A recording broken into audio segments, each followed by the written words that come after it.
انخفاض كبير طبعًا في مبيعات العربيات، انخفاض للشهر الرابع على التوالي من سنة 2023، انخفاض وصل ل78% من نسبة مبيعات العربيات الجديدة. طبعًا الانخفاض ده عايد للزيادات الجنونية اللي العربيات وصلت ليها. تعالوا مع بعض ناخد أمثلة على العربيات اللي زادت، بس قبل ما نبدأ حلقتنا لو أنت أول مرة تشوفنا يا ريت تشرفنا باشتراكك معانا في القناة، ويالّا بقى نبدأ على طول.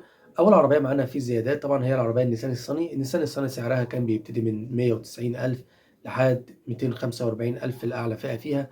دلوقتي النيسان الصيني بيبتدي من 489,000 لحد 545,000. تاني عربية معانا هي العربية النيو أوبترا. العربية طبعًا سعرها كان في حدود ال245 أو 250,000، دلوقتي وصلت ل500,000.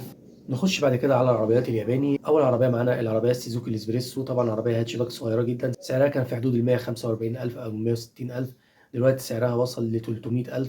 سوزوكي السياس سعرها دلوقتي بيبتدي من 495,000 لحد 545,000 طبعًا على حسب الفئة بتاعة العربية.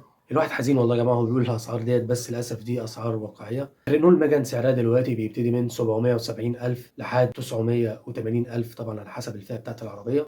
الMG الHS العربية كانت بتنزل بفئتين، كان سعرها بيبتدي من 400 ل450,000 جنيه، النهارده الHS سعرها بيبتدي من مليون جنيه لحد 1,040,000 جنيه.